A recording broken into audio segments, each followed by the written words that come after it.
Welcome to New Jersey, the state where your GPS isn't giving directions, it's issuing warnings.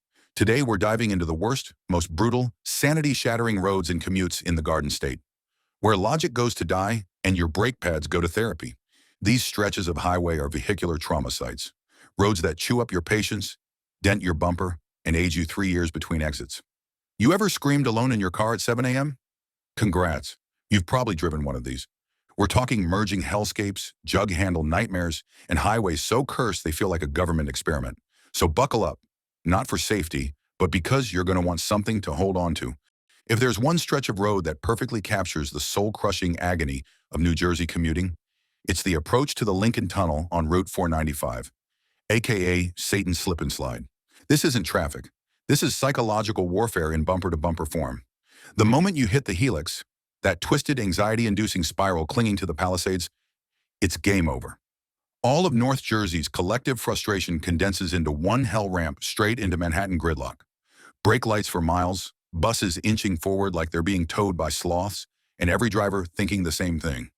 I should have called out sick. This tunnel handles tens of millions of cars a year, even though it was clearly built for horse-drawn carriages and broken dreams. Add in NJ transit buses, private charters, and every midlife crisis trying to merge from Kennedy Boulevard, and 495 turns into a moving monument to bad decisions. God forbid someone stalls. One broken-down Corolla, and the backup floods Union City, Weehawken, and half of Hudson County's patience. And the helix? No shoulder, no exit, no hope. You're dangling off a cliff behind 300 idling vans, staring at a skyline that's just sitting there, mocking you. The Lincoln Tunnel approach isn't traffic. It's a rite of passage. A rolling group therapy session with horns.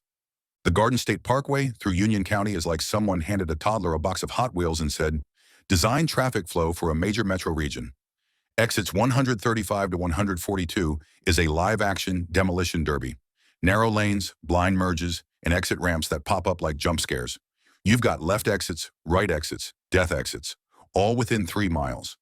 Everyone's driving like they're late to surgery, and yet, nobody moves. It's like NASCAR, but with more blinker confusion and louder curses. Clark, Rahway, Linden, Union, Hillside. Every town dumps their stressed-out drivers into this Mad Max corridor. Exit 135 launches you out of that cursed traffic circle at an angle that defies physics. Exit 137 backs up into Roselle Park every damn morning like it's on a loop. And exit 140? That's where 3 highways attempt a group hug and end up in therapy. Construction at 140/141 has been going on since the dinosaurs roamed. Orange barrels, concrete barriers, and no actual progress in sight. And then comes exit 142, where the parkway kisses I-78 in a full-blown panic attack. You've got shore traffic, airport runs, Amazon trucks, and some guy in a Sentra who just realized he needs to cross 4 lanes in 200 feet. This isn't just traffic, it's entropy on pavement. One fender bender, and the whole region clogs like a diner drain. These 7 exits don't take you to work. They take you to your breaking point. Route 1 is a psychological experiment in road rage management. From Edison down to Lawrenceville, this stretch is New Jersey's unofficial emotional support crisis zone. It's got traffic lights, jug handles, shopping plazas, and pure chaos all crammed into a never-ending commercial nightmare. You can literally see your destination, right across the street, and still be 20 minutes and 3 panic attacks away. This road wasn't built for volume. It was built for suffering. Every mile is a new strip mall, car dealership, or office park entrance just waiting to ambush your lane. And every intersection feels like it was designed by a raccoon with a grudge. You've got trucks bullying the right lane, maniacs drag racing in the left, and people making U-turns like they're trying to land a plane. The whole thing is one giant unlicensed NASCAR event with CBS receipts. And don't let it rain. The second it drizzles, visibility drops, headlights blur, and every Jersey driver turns into a blindfolded stuntman aiming for the next jug handle like it's an Olympic sport. Oh, and it's not just local traffic. You've got Princeton commuters, New Brunswick workers, long-haul trucks, and 3 Amazon vans per block, all sharing a glorified parking lot pretending to be a highway. One fender bender in South Brunswick? Congrats. Now Edison's backed up until lunch. One mistimed red light? That's your afternoon now. Route 1 doesn't just kill time, it murders it and dumps the body behind a cheesecake factory. Route 17 in Paramus is a retail demolition derby where every driver is either entering, exiting, or having an existential crisis while doing both at 60 miles per hour. From Garden State Plaza to Paramus Park, it's pure chaos. You've got entrances and exits every 30 seconds, Car dealerships, gas stations, smoothie shops, funeral homes, all launching vehicles straight into highway speed traffic like it's a game show called Merge or Die. One second you're cruising along, the next a Honda Odyssey flies out of a Trader Joe's like it's fleeing a hostage situation, trying to merge with 12 inches of space in a prayer. It's not driving, it's urban dodgeball with blinkers. And then there's Sundays. Paramus enforces blue laws, which means all the big retail stores are closed, but nobody told the drivers. So you've got people swerving across lanes to shop at stores that literally aren't open. It's like watching moths bounce off a window, but with BMWs and rage. Don't even try on holidays. On Black Friday, traffic backs up so far you could get stuck in front of the Cheesecake Factory and end up missing Christmas. Route 17 becomes one long line for a parking space that doesn't exist. The lanes shift randomly, exit-only lanes pop out of nowhere, and the road narrows and widens like it's breathing. Miss your exit? Congrats. You now live in Mahwah. Throw in overpasses like Kalisa Way and Ridgewood Avenue, plus enough construction to qualify as a lifestyle, and Route 17 becomes a test of faith, patience, and bumper durability. Route 22 between Union and Watchung is where New Jersey driving officially stops pretending to follow logic and just dares you to survive. It's a divided highway, a shopping center, a demolition derby, and a science fair project, all rolled into one barely functioning disaster simulator. Right out the gate near the Union-Springfield Circle, the road hits you with one of the most confusing intersections in the state. Lanes split, merge, and curve like they were designed by a drunk architect with a grudge. Then comes the stretch of pure madness. 3 lanes each way, no crossover, and more jug handles than sense. Want to turn left? Too bad. You're taking 2 rights, a U-turn, and a guided meditation to calm down. Miss your jug handle? Congrats, now you're involuntarily touring Watchung, and your Waze is gasping for air. You'll pass the same Home Depot 5 times while your sanity slowly dissolves. This stretch is shopping hell. You've got every big box store known to man, Target, Walmart, Costco, and 5 mattress stores for no reason, all triggering last-minute lane dives by panicked drivers trying not to miss their exit for discounted patio furniture. Delivery trucks park half on the shoulder, half in your lane, like they're daring you to honk.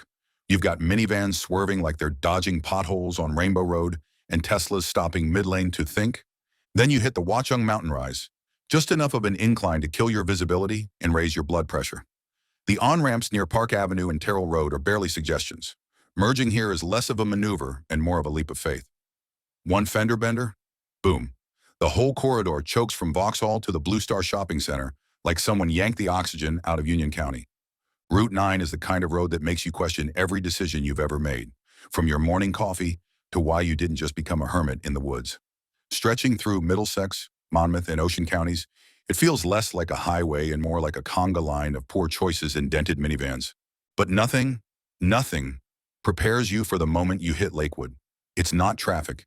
It's vehicular purgatory. This is where Route 9 goes to die. For miles, the road chokes down to 1 lane in each direction, and you've got tens of thousands of cars funneled through a corridor designed for horse-drawn buggies and broken dreams. No shoulders, no sync on the lights, and side streets just vomiting traffic onto the highway every 300 feet. You don't drive through Lakewood, you get processed by it. From Central Avenue to the Howell border, it's a constant gridlock party, and everyone's invited. You've got school buses doing 3-point turns in rush hour, box trucks cutting across lanes like it's Frogger. And yes, dented minivans with 12 passengers, 3 turn signals flashing, and 0 concept of lane discipline. Left turns? Sure, why not? Just gun it across oncoming traffic and hope the Lord's in your blind spot. Controlled turn lanes are basically a myth. And pedestrians? They're everywhere, just stepping out mid-block like they're trying to audition for a lawsuit. One fender bender at 4 p.m.? Say goodbye to your night. You're now part of a stationary parade stretching across Ocean County. Route 9 doesn't move. It festers. It's a slow descent into automotive madness, led by a dented Sienna and a prayer. If New Jersey driving has a final boss, it's the George Washington Bridge approach in Fort Lee, a traffic thunderdome where every major road on the East Coast comes to fistfight its way into Manhattan. You've got I-95, Route 4, the Palisades Parkway, Fort Lee's local streets, and the infamous upper-lower deck split, all smashing together in a 14-lane pressure cooker of regret. No commute breaks your spirit faster. This isn't just gridlock. This is civil engineering revenge porn.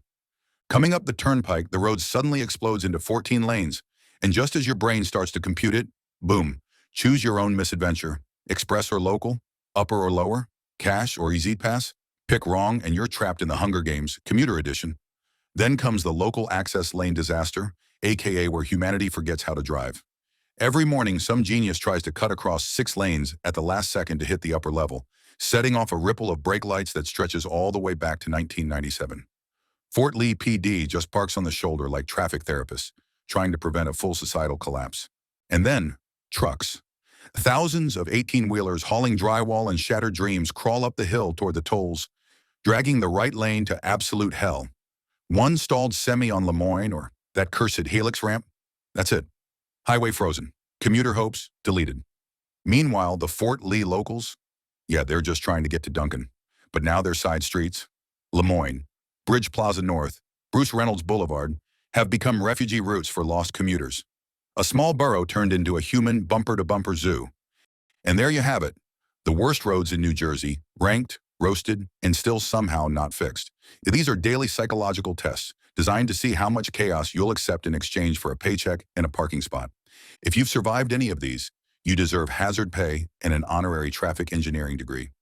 If you've survived all of them, you're either a New Jersey legend or just permanently stuck on Route 9 behind a dented minivan with no turn signals.